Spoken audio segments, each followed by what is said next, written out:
Hello team, welcome to A trading academy. So ఈరోజు మనం ఒక ట్రేడ్ ప్లాన్ చేసామండి ఇన్ నిఫ్టీ. ఓకే, సో మనం ఇక్కడ చెక్ చేస్తే మనం మార్నింగ్ అనాలిసిస్ ఇచ్చామన్నమాట, మార్కెట్ ఎలా బిహేవ్ చేస్తుందని చెప్పేసి.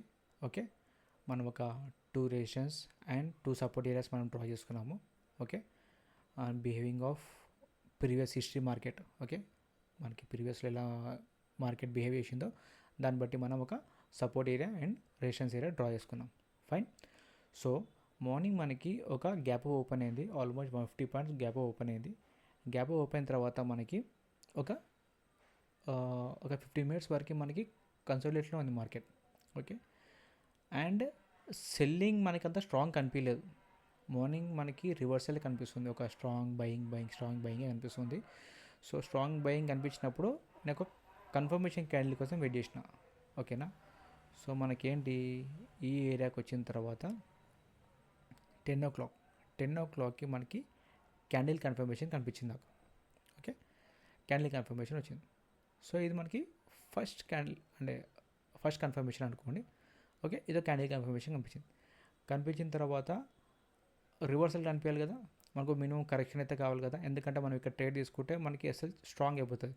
ఆర్ ఎల్స్ మన నెక్స్ట్ క్యాండిల్ కూడా కొంచెం స్ట్రాంగ్గా ఉంటే మనం తీసుకోవచ్చు ట్రేడ్, బట్ రెసిస్టెన్స్ దగ్గర ఉంది. సో ఉన్నప్పుడు ఏం చేయాలి, మనం మినిమం కరెక్షన్ కోసం వెయిట్ చేయాలి. సో కరెక్షన్ కోసం వెయిట్ చేసిన తర్వాత నాకు మళ్ళీ ఈ క్యాండిల్ ఉంది కదా, 1025 క్యాండిల్, 1025 క్యాండిల్లో నాకు కన్ఫర్మేషన్ వచ్చింది. ఓకే, ఈ క్యాండిల్లో నాకు second confirmation. So double confirmation వచ్చింది. ర్యాంక్ యానిమేషన్, సారీ ఈ పేరు వేరే వస్తుంది, మనం తీసేద్దాం. Okay, double confirmation for buying వచ్చింది. ఓకే, సో నేను ఏం చేశాను, దాన్ని కన్ఫర్మేషన్ రాగానే ఇమీడియట్గా నేను ట్రేడ్ ప్లాన్ చేశాను. ఓకే, ఇక్కడ ట్రేడ్ ప్లాన్ చేశాను. ఆల్మోస్ట్ నా ఎస్ఎల్ 30 పాయింట్స్ పెట్టుకుంటాను అంతే, 25-30 పాయింట్స్, దానికి ఎక్కువ పెట్టుకోను. సో 30 పాయింట్స్ పెట్టుకొని నా టార్గెట్ అయితే ఇక్కడే పెట్టుకున్నాను, 70 పాయింట్స్ పెట్టుకున్నాను. ఓకే, 1:2 ఆర్ 1:3 పెట్టుకుందాం అనుకున్నాను. పెట్టుకున్న తర్వాత నాకు ఆల్మోస్ట్ ఒక 195 అంటే 195 రాగా నేను ఆఫ్ క్వాంటిటీ ఎగ్జిట్ అయిపోయాను. ఆఫ్ క్వాంటిటీ ఇంకా నేను వేరే దగ్గర ఎగ్జిట్ అయిపోయాను. అది ఎందుకు ఎగ్జిట్ అయ్యానో ఏంటో మీకు తర్వాత చెప్తాను. ఓకే, సో నేను ట్రేడ్ ఇలా తీసుకున్నాను కదా, దాన్ని బట్టి అనాలిసిస్ ఏంటి యాక్చువల్లీ అది మనం చూడాలి కదా, చూద్దాం. సో మనకి మార్కెట్ ఆల్మోస్ట్ సెల్లింగ్లో ఉంది, స్ట్రాంగ్ సెల్లింగ్లో ఉంది. ఓకే, బౌన్స్ అవుతూ స్ట్రాంగ్ సెల్లింగ్లో ఉంది. ఓకేనా, and this is the support areas.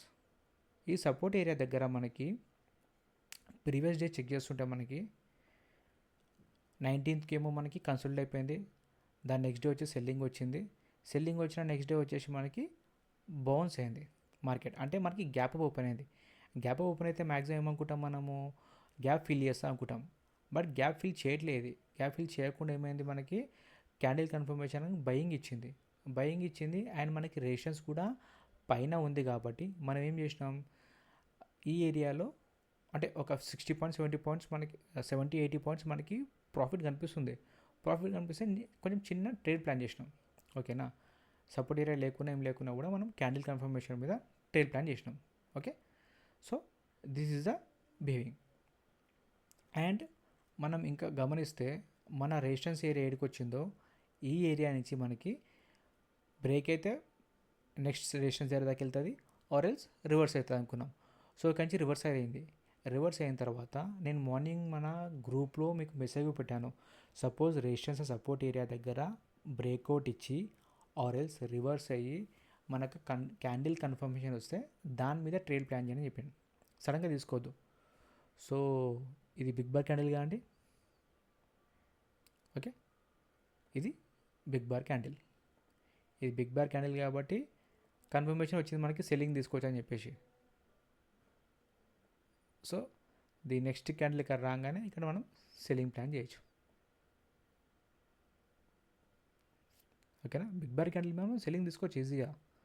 Next తీసుకొని దాన్ని బట్టి కన్ఫర్మేషన్ తోటి ట్రేడ్ ప్లాన్ చేయాలి, అయిపోయింది. ఆర్ ఎల్స్ సేఫ్ ట్రేడింగ్ చేయాలంటే సెల్లింగ్ వచ్చింది, చిన్న కరెక్షన్ వచ్చింది, మళ్ళీ సెల్లింగ్ వచ్చింది, ఇక్కడ ట్రేడ్ ప్లాన్ చేయాలి. ఓకే, ఎన్ని పాయింట్స్ ఇలా వేసినా మనకి 75 పాయింట్స్. ఒక రిస్క్ ట్రేడ్స్ ఇక్కడ తీసుకుంటే మనకు ఆల్మోస్ట్ 120 పాయింట్స్. అంటే ఇక్కడ మనకి 80 పాయింట్స్ వచ్చింది, ఇక్కడ 120 పాయింట్స్. సపోజ్ మనం ప్రీమియంలో చెక్ చేసుకుంటే ఆల్మోస్ట్ 200 పాయింట్స్, అంటే మనం 120 to 130 పాయింట్స్ మనం క్యాప్చర్ చేస్తుండే. సో 130 పాయింట్స్ డేలో అంటే చాలా ఎక్కువ. ఓకేనా, చాలా ఎక్కువ. సో మనం అనుకున్న ట్రేడ్ అయితే మనకు వచ్చింది. ఫస్ట్ ఆఫ్ ఆల్ లైవ్లో ఉంటే మీకు ఈ ట్రేడ్ మీకు అర్థమవుతుండే. మీకు లైవ్లో లేకున్నా కూడా మీకు ఆల్రెడీ నేను మార్నింగే నేను చెప్పేశాను, ఈ ఏరియా నుంచి రివర్స్ అయితే మాత్రం తీసుకొచ్చి ట్రేడ్ అని చెప్పేసి సేమ్ అదే బిహేవ్ అయింది. మీకు ఆల్మోస్ట్ మీకు ప్రాఫిట్ ఇచ్చింది చిన్న ఎస్ఎల్ తోటి. ఓకే, అయిపోయింది. సో నా ట్రేడ్ ఈరోజు ఎలా బిహేవ్ అయింది చెప్తా అన్నా కదా, చెప్తాను. ఇక్కడ మీరు గమనిస్తే నా ఏరియాలో 2300 ప్రాఫిట్ కనిపించింది. బట్ మీకేం చెప్పాను నేను, 8000 ప్రాఫిట్ కనిపించింది చెప్పాను. బట్ నాకు ఇక్కడ 2300 బుక్ చేసుకున్నాను. ఎందుకు అలా బుక్ చేసుకున్నాను? ఓకే, అది కూడా చెప్తాను. నేను ట్రేడ్ ఎక్కడ ప్లాన్ చేశాను, 142లో ప్లాన్ చేశాను. ఓకే, ఆర్డర్స్ చెక్ చేస్తే 142లో నేను బై చేశాను, రైట్. అండ్ 195లో 75 క్వాంటిటీ ఎగ్జిట్ అయ్యాను. ఓకే, 195 అంటే ఆల్మోస్ట్ 53 పాయింట్స్ క్యాప్చర్ చేశాను 75కి. దాని నెక్స్ట్ 75 క్వాంటిటీ నేను 120 పాయింట్స్లో నేను ఎగ్జిట్ అయ్యాను. అది కూడా లిమిట్లో, మార్కెట్లో కాదు, లిమిట్లో ఎగ్జిట్ అయ్యాను. ఓకేనా. సో అంత బ్లండర్ మిస్టేక్ ఎందుకు జరిగింది? మనం నార్మల్గా ఇప్పుడు 195 అయిందా అంటే మినిమం 160లో అన్నా లేకపోతే 180లో ఆ టైంలో మనం సెకండ్ ఎగ్జిట్ అయిపోవాలి. ఓకేనా, క్యాండిల్ మీద చూసుకొని. బట్ మనం 120 దాకా ఎందుకు, 142 మనకి బేస్ ప్రైస్ అయినా కూడా తీసుకున్నప్పుడు 120లో ఎగ్జిట్ అయినాం. ఎందుకు అలా అయినాం? ఓకే, సో చెప్తాను ఎందుకు అయ్యాను. ఆ బ్లండర్ మిస్టేక్ కారణం ఏంటో చెప్తాను మీకు. ఓకే, చూడండి, నేను 142 ట్రేడ్ ప్లాన్ చేశాను కదా. ఓకే, సో నేను 140లో నేను ట్రేడ్ తీసుకుంటే నేను మార్క్ చేశాను మీకు ఈజీ అర్థం అవ్వడానికి. 142, ఓకే, అప్రాక్సిమేట్లీ 142. సో 195లో నేను 53 points. Okay, almost 53 points. Actually ఏం జరిగిందంటే ఇది 20 పాయింట్స్నే ఎస్ఎల్. ఓకే, 20 పాయింట్స్ ఎస్ఎల్ పెట్టుకున్నాను. సో ఆల్మోస్ట్ 52 పాయింట్స్ క్యాప్చర్ చేశాను. 52 పాయింట్స్లో ఫుల్ ఎగ్జిట్ అయిపోతే నాకు 8000 ప్రాఫిట్ ఉంటుండే. 8000 పైన నాకు ఈజీ ఆ ప్రాఫిట్ ఉంటుండే. బట్ ఏమైందంటే నేను ట్రైల్ చేసి మళ్ళీ ఇది పైకి పోతుంది, ఈ బ్రేక్అవుట్ వస్తే, ఎందుకంటే మనకి ఈ ఏరియాలో మూవ్ అవుతుంది ఇది. ఓకేనా, ఇక్కడి నుంచి పైకి వెళ్తే నేను ఎగ్జిట్ అవుదాం అనుకున్నాను. బట్ సేమ్ ఈ ఏరియాలో మూవ్ అవుతున్నప్పుడు మా ఫాదర్ నన్ను యాక్చువల్లీ పిలిచాడు అనమాట. మా ఫాదర్ ఏదో వర్క్ మీద పిలిచాడు. సో ఇమీడియట్గా నేను ఇక్కడ నేను ట్రైల్ ఎస్ఎల్ నేను ఆర్డర్ ప్లేస్ చేయకుండా వెళ్ళిపోయాను అనమాట. ఇక మా ఫోన్లో ఉంటుంది కదా, ఫోన్లో చెక్ చేద్దాం, ఫోన్ నుంచి ఎగ్జిట్ చేద్దాం అనుకున్నాను. బట్ ఏమైంది, అక్కడికి వెళ్ళిన తర్వాత సీరియస్ డిస్కషన్ నడిచింది. ఆ సీరియస్ డిస్కషన్ వల్ల నేను ఎస్ఎల్ పెట్టడం మర్చిపోయినా కదా, అని ఆల్మోస్ట్ మర్చిపోయినా అన్నమాట. తర్వాత చూసుకోలేదు. మళ్ళీ తర్వాత ఒక 15-20 మినిట్స్ అయితే చెక్ చేస్తే 123 పాయింట్స్కి వచ్చింది. 123-125 పాయింట్స్లో అది ట్రైల్ అవుతుంది. అండ్ నా ప్రాఫిట్ చూస్తే 2300 పంపించింది. 8000 నుంచి డైరెక్ట్ 2300, 2400 పంపించింది అన్నమాట. సో ఇమీడియట్గా ఏం చేశాను, ఈ 190 ఉంది కదా, ఈ ఏరియాలో సెకండ్ ఎస్ఎల్ ప్లాన్ చేసిన. సెకండ్ ఎస్ఎల్ ప్లాన్ చేయగానే ఇక్కడ కనిపిస్తుంది మీకు మార్క్, ఇది ఈ ఏరియాలో ఎగ్జిట్ అయిపోయింది. ఫస్ట్ 195 ఎగ్జిట్ అయ్యాను. బ్లూ కలర్ మార్క్ చూశారు ఇక్కడ,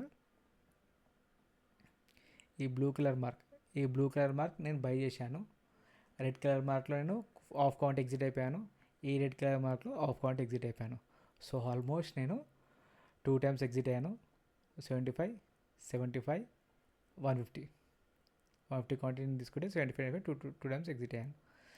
నేను సపోజ్ నాకు అలా డిస్టర్బెన్స్ కాకుండా ఉంటే నేను 170లో ఎగ్జిట్ అయిపోతుండే, 166లో ఎగ్జిట్ అయిపోతుండే.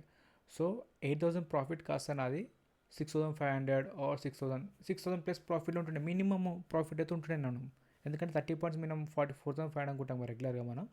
6000 ప్రాఫిట్లో ఉంటుండే, 40 పాయింట్స్ అని ఈజీగా క్యాప్చర్ చేస్తుండే. సో ఒక డిస్టర్బెన్స్ వల్ల, 20 మినిట్స్ డిస్టర్బెన్స్ వల్ల మన ప్రాఫిట్ మొత్తం ఎగిరిపోయింది. నాకు ఈ ప్రాఫిట్ చూడ నాకు ఎలా అనిపించింది తెలుసా, మనకి యూట్యూబ్లో మీమ్స్ వస్తాయి కదా మామూలుగా, ఇది మనకి 2 lakhs ప్రాఫిట్ కనిపిస్తుంది, కనిపించగానే విత్ ఇన్ ఒక గాలి రాగానే హట్టు మొత్తం ఎగిరిపోయి ఆ ప్రాఫిట్ మొత్తం 1 lakh నుంచి మళ్ళీ -1 lakh వెళ్ళిపోతుంది. సేమ్ అట్టే అనిపించింది నాకు. 8,000 ప్రాఫిట్ కాస్త ఆల్మోస్ట్ 2,000కి వచ్చేసింది. అరే ఏంట్రా ఇది అనుకున్నా. తర్వాత ఓకే ఇమీడియట్గా రియాక్ట్ అయిపోయినా, ఎందుకంటే నాకు ఈ క్యాండిల్ ఉంది కదా, ఈ క్యాండిల్ చాలా స్ట్రాంగ్ క్యాండిల్ అనిపించింది. సో నేను నార్మల్గా ఏం చేస్తుండే, ఇక్కడ ఎగ్జిట్ అయిపోతుండే, ఈ ఏరియాలో రాగానే నేను మళ్ళీ సెల్లింగ్ ట్రేడ్ తీసుకుంటుండే పక్క. ఎందుకంటే సెల్లింగ్ మనకు ఆల్మోస్ట్ మళ్ళీ 120 పాయింట్స్ ఈజీ వస్తుంది, ఎందుకంటే మనం మన రెసిస్టెన్స్ ఏరియా మనం ఆల్రెడీ డ్రైవ్ చేసుకున్నాం కదా, అక్కడి నుంచి వచ్చింది. సో ఇది స్ట్రాంగ్ రెసిస్టెన్స్ ఏరియా కాబట్టి మనం పక్క సెల్లింగ్ తీసుకుంటుండే. సో నేను ఇక్కడ మినిమం 6,000 ప్రాఫిట్ బుక్ చేస్తుండే, ఈ ట్రేడ్ తీసుకుంటే మళ్ళీ ఇలా 6,000 8,000 ప్రాఫిట్ బుక్ చేస్తుండే. సో ఆల్మోస్ట్ మనకి 15,000 ప్రాఫిట్ ఉంటుండే ఈరోజు. యాక్చువల్లీ 15,000 ప్రాఫిట్ కాస్త మనకి 2,300 అయింది. సో మనం ఒక్కసారి ట్రేడ్ తీసుకున్నామంటే అర్థమైంది కదా, ట్రేడ్ తీసుకున్నామంటే ప్రాపర్ ట్రేడ్ మీదనే కూర్చోవాలి. ఏమైనా డిస్టర్బెన్స్ వస్తే బయటికి వెళ్ళేది ఉంటే మనం డైరెక్ట్ ఎగ్జిట్ అయిపోవాలి, ఆర్ఎల్స్ దానికి స్టాప్ లాస్ ట్రిగరింగ్ పెట్టి బయటికి వెళ్ళాలి. ఓకేనా, ఏం కాదు నేను ఫోన్లో చెక్ చేసుకుంటాను ఎగ్జిట్ అయిపోతా అనుకుంటే కుదరదు. ఎందుకంటే ఆ పని ఎంత ఇంపార్టెంట్ ఉంటుందో ఏం జరుగుతుందో మనకి ఏం తెలియదు. ఓకేనా, సో ఇప్పటివరకు వెయిట్ చేస్తే ఈ 2,300 ప్రాఫిట్ కూడా జీరో అయిపోతుండే, జీరో నెగిటివ్లో వెళ్తుండే. ఓకేనా, సో గైస్ అర్థమైంది కదా, మనం ఎప్పుడైనా ట్రేడ్ తీసుకుంటే ట్రేడ్లో మనం కాన్సన్ట్రేట్గా కూర్చొని ప్రాపర్గా బుక్ చేసుకొని బయటికి రావాలి. ట్రైల్ చేస్తే ప్రాపర్గా ట్రైల్ చేసుకుంటూ వెళ్ళాలి. ఆర్ఎల్స్ నీకు వేరే వర్క్ ఉందంటే ఇమ్మీడియట్గా ఎగ్జిట్ అయిపోయి బయటికి వెళ్ళు. అది మినిమం 2,000 ఉండని, 1,000 ఉండని, జీరో ఉండని, మైనస్లో ఉండని, బట్ ఎగ్జిట్ అయిపోయి బయటికి వెళ్ళాలి. అప్పుడే నీకు ఈజీ అవుతుంది. ఓకేనా, థ్యాంక్ యూ అండి, thank you so much. If ఈ వీడియో మీకు నచ్చినట్టయితే please like, share and subscribe to my channel.